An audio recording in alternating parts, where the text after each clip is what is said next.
जय माता दी दोस्तों। ओम नमः शिवाय। आज हम सभी भक्तजन अजा एकादशी की व्रत कथा सुनेंगे। तो आइए कथा को शुरू करते हैं और प्रभु की कृपा प्राप्त करते हैं। बोलिए भगवान श्री हरि की जय हो।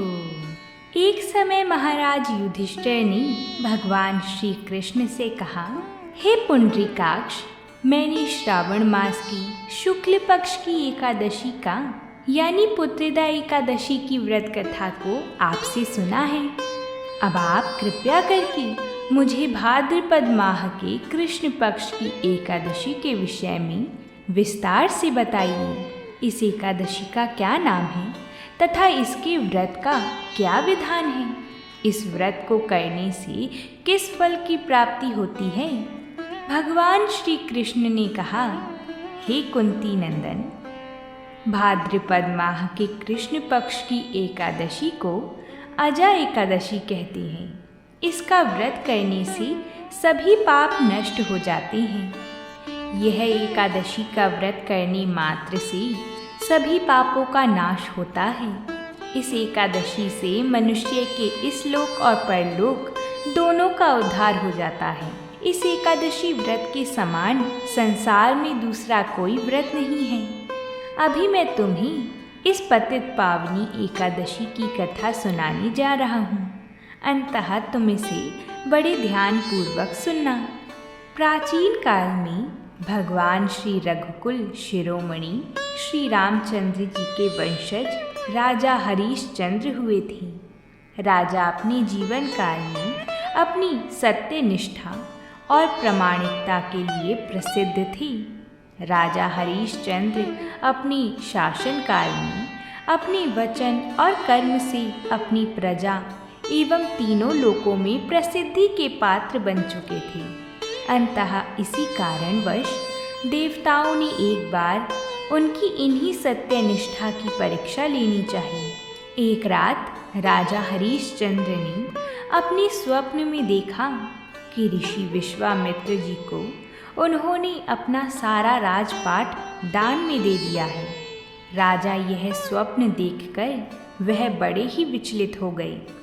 उन्होंने प्रातः काल उठकर अपनी पत्नी से यह स्वप्न का सारा वृतांत सुनाना चाहा, किंतु उसी क्षण उनके द्वार पर महर्षि विश्वामित्र जी पधार चुके थे। उन्होंने दरबार में आकर राजन से कहा, हे राजन, मुझे यहाँ देखकर आप चकित जरूर हो गए होंगे। यदि नहीं तो आप मेरे इन वचनों से अवश्य हो जाएंगे। हे राजन, आप एक सत्यवादी राजा हैं। अंततः आपने जो अपने स्वप्न में मुझे जो अपना राज्य दान स्वरूप दिया है, मैं उसे ही लेने आया हूँ। महर्षि विश्वामित्र जी की बात सुनकर सभी दरबारी आश्चर्यचकित हो उठे, किंतु जब राजा हरीशचंद्र जी ने महर्षि विश्वामित्र के वचनों को सार्थक करते हुए राजा ने सत्यनिष्ठ व्रत का पालन करते हुए संपूर्ण राज्य महर्षि विश्वामित्र जी को सौंप दिया। इतना ही नहीं, दान के लिए दक्षिणा चुकाने हेतु राजा हरीशचंद्र को पूर्व जन्म के कर्म फल के कारण जो पत्नी और बेटा प्राप्त हुए थे, उन्हें बेचना पड़ा। साथ ही में उन्होंने खुद को भी एक चांडाल को बेच दिया। राजा हरीशचंद्र जी को एक डोम ने खरीद लिया था, जो शमशान भूमि में लोगों के दाह संस्कार का काम करवाता था।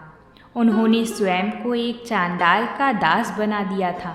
उन्होंने उस चांडाल के यहाँ कफन लेने का काम किया, किंतु उन्होंने इस अपतित के काम में भी सत्य का साथ नहीं छोड़ा। जब इसी प्रकार उन्हें कई वर्ष बीत गए तो उन्हें अपने इस नीच कर्म का बड़ा दुख हुआ। अब वह इस नीच कर्म से मुक्ति प्राप्त करने के उपाय ढूंढने लगे थे। अब वह सदैव इसी चिंता में डूबे रहते कि कैसे इस नीच कर्म से मुक्ति प्राप्त की जाए। वह ऐसा क्या करें कि उन्हें इस नीच कर्म से मुक्ति मिले। एक समय की बात है, राजा हरीशचंद्र जी अपनी इन्हीं चिंता में डूबे हुए थे कि महर्षि गौतम जी उनके समक्ष आए। महर्षि गौतम को अपने सम्मुख पाकर राजा बड़े हर्षित हुए और उन्हें प्रणाम किया, किंतु अपने मुख पर छाए हुए चिंता के बादल को वह ढक ना सके। अंततः महर्षि ने खुद ही उनसे पूछा, तुम परम प्रतापी हो।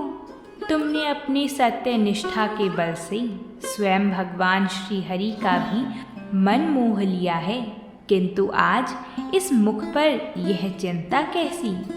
महर्षि गौतम जी के वचन सुनकर वह अपने आप को रोक ना सके और उन्होंने अपना सारा वृतांत उनके सामने कह दिया। राजा हरिश्चंद्र जी का यह सारा वृतांत सुनकर वह भी बहुत दुखी हो गए और उन्होंने कहा, तुम्हारा वृतांत सुनकर मैं भी भावुक हो गया हूँ। अंततः मैं तुम्हारी समस्या का निदान देता हूँ। मैं तुम्हें एक उपाय सुना रहा हूँ, इसे तुम ध्यानपूर्वक सुनना। भाद्रपद माह के कृष्ण पक्ष को आने वाली एकादशी का व्रत तुम्हें तुम्हारे इस पाप कर्म से मुक्ति दिलाने में सर्वथा उत्तम है। इस एकादशी को अजा एकादशी भी कहा जाता है। अंततः तुम इस एकादशी पर भगवान श्री हरि का ध्यान धरते हुए अपनी पूर्ण श्रद्धा से इस व्रत का अनुष्ठान करो और रात्रि जागरण करके प्रातः शुद्ध जल से स्नान करके आमंत्रित ब्राह्मणों को सात्विक भोजन करवाने के पश्चात खुद भोजन करके व्रत का समापन करो। अपने इस पुण्य कर्म के प्रभाव से तुम्हें निश्चित रूप से अपने इस पाप कर्म से मुक्ति प्राप्त होगी। इतना कहकर अंतर्ध्यान हो गए। महर्षि के कथनानुसार राजा हरिश्चंद्र जी ने पूरे विधि विधान से भाद्रपद माह के कृष्ण पक्ष को आने वाली अजा एकादशी का व्रत किया और रात्रि में जागरण करके प्रातःकाल ब्राह्मणों को भोजन करवाने के पश्चात खुद भोजन करके व्रत का समापन किया। इस व्रत के प्रभाव से राजा हरिश्चंद्र जी सभी पापों से मुक्त हो गए। उनके इस व्रत का प्रभाव इतना प्रबल था कि स्वर्ग लोक में नगाड़े बजने लगे थे। स्वयं ब्रह्मा, विष्णु और महेश राजा हरिश्चंद्र जी को अपने समक्ष खड़े देखने लगे। उन्होंने अपने मृत पुत्र को जीवित और पत्नी को राजसी परिधान में आभूषण से परिपूर्ण देखा। व्रत के पुण्य फल से राजा हरिश्चंद्र जी को पुनः अपने राज्य की प्राप्ति हुई। वास्तव में यह देवताओं द्वारा उनकी परीक्षा ली गई थी।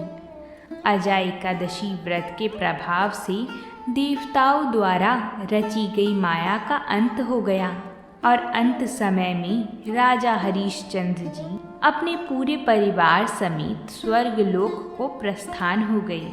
हे महाराज युधिष्ठिर, यह सब अजा एकादशी के व्रत के प्रभाव से ही संभव हो सका था। अंततः जो भी मनुष्य अपनी पूरी श्रद्धा से अजा एकादशी का व्रत करता है वह अपने सारे पापों से मुक्त हो जाता है। जो भी इस व्रत का विधि विधान से अनुष्ठान करता है और रात्रि जागरण करता है उसके सारे कष्ट दूर हो जाते हैं और अंत समय में उसे स्वर्ग लोक की प्राप्ति होती है।